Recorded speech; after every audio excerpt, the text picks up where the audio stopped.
চাঁদাবাজ, দখলবাজ, খুনিদেরকে আর ক্ষমতায় নিবে না। বাংলাদেশের জনগণ রক্ত দিয়েছে, জীবন দিয়েছে বাংলাদেশে চাঁদাবাজি করার জন্য নয়, খুন করার জন্য নয়, দেশকে দখল করার জন্য নয়, দুর্নীতি করার জন্য মানুষ রক্ত দেয় নাই, জীবন দেয় নাই।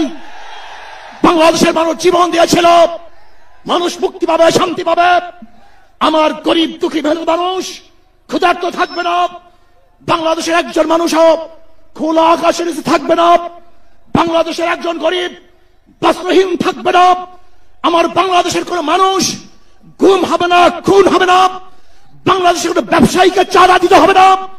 বাংলাদেশের প্রত্যেক নাগরিক অধিকার বাস্তবায়ন হবে।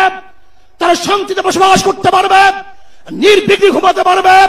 আমার মা বোনরা ইজ্জত দিয়ে রাস্তায় চলাফেরা করতে পারবে। বাংলাদেশের মসজিদ থাকবে, মাদ্রাসা থাকবে, দাড়ি থাকবে, টুপি থাকবে। দাড়ি পরে কেউ আক্রমণ করতে পারবে না, টুপিকে ছিনিয়ে কেউ নিতে পারবে না, ইসলামের বাইরে কেউ আইন পাস করতে পারবে না। এর জন্য জীবন দিয়েছিল, রক্ত দিয়েছিল। দ্বিতীয়বার দাড়ি টানবে, এই দৃশ্য দেখার জন্য মানুষ রক্ত দেয় নাই। মৌলবাদীর বিরুদ্ধে আঙ্গুল তুলবে, মোল্লা বলে গালি দিবে, আজকে টুপি দাড়িওয়ালাদের ক্ষমতায় যেতে দেবে না, এই স্লোগান শোনার জন্য মানুষ রক্ত দেয় নাই।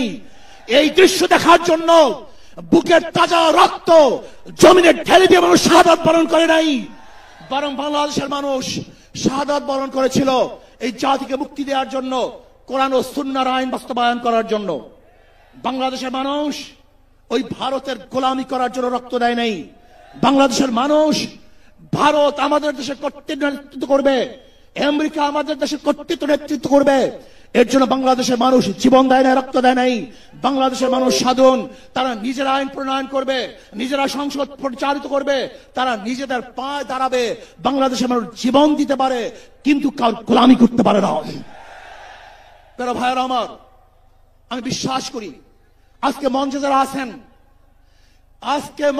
আছেন, যদি আমরা মুনাফিকি না করি, মঞ্চে যারা আছে যদি মুনাফিকি না করি,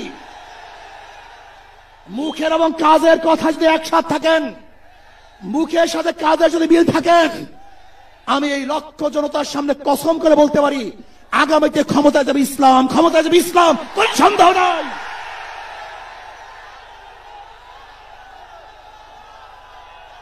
কিন্তু খবরদার যদি মুনাফিকি করি, তাহলে এদেশের মানুষ সচেতন হয়েছে, এদেশের মানুষ সব জ্ঞানী হয়ে গেছে। বিশ্বাস করবেন না, একজন রিক্সাওয়ালা, ঠেলাওয়ালা, কুলি মজদুরের বক্তব্য শুনলে আমরা আশ্চর্য হয়ে যাই বাংলাদেশের মানুষ কত সচেতন, তারা কত সচেতন হয়েছে। যদি আমরা মুনাফিকি না করি, যদি আমরা ঐক্যবদ্ধ থাকি, বাংলাদেশে একটা বাক্স ইসলামের নামে দিতে পারি।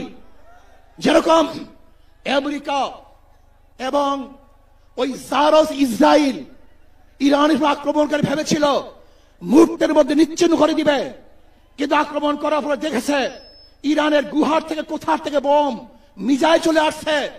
আমেরিকা এবং ইসরায়েল যেরকম অনুভব করতে পারে নাই, বাংলাদেশের বুকে যদি একটা বাক্স দেওয়া হয়, বাংলাদেশের ঘরের থেকে এমন মিসাইল বের হবে, এমন বোমা বের হবে, গোটা বাংলাদেশ থেকে, গোটা দুনিয়া থেকে ইসলামের দুশমনকে ধ্বংস করে ফেলবে ইনশাআল্লাহ। ঐক্য হন, মুনাফিকি করবেন না, একসাথ হন, ঐক্যবদ্ধ হন, এইটা আমার মেসেজ থাকবে। যদি ঐক্যবদ্ধ ভাবে ক্ষমতার লোভকে সংবরণ করে আমি ক্ষমতায় যেতে চাই না, ইসলামকে ক্ষমতায় নিতে চাই। আমি ক্ষমতায় যাইতে চাই না, কোরআন ও সুন্নাহকে ক্ষমতায় নিতে চাই। যদি আদর্শ লালন করেন, এই নীতি আদর্শ যদি গ্রহণ করেন, ইনশাআল্লাহ নাসরুম মিনাল্লাহি ফাতহুন করিব ওয়াবাশশিরিস সাবিরিন। সেই দিন আসতেছে, আমি দেখতেছি, মনে হয় আমার চোখের সামনে আমি দেখতেছি ওই সংসদের মধ্যে কলেমার কথা হবে, কোরআন ও সুন্নাহর কথা হবে, লা ইলাহা ইল্লাল্লাহ উচ্চারিত হবে। গোটা বাংলাদেশের মানুষ শান্তিতে বসবাস করতে পারবে, জুলুম থাকবে না, অত্যাচার থাকবে না, অবিচার থাকবে না।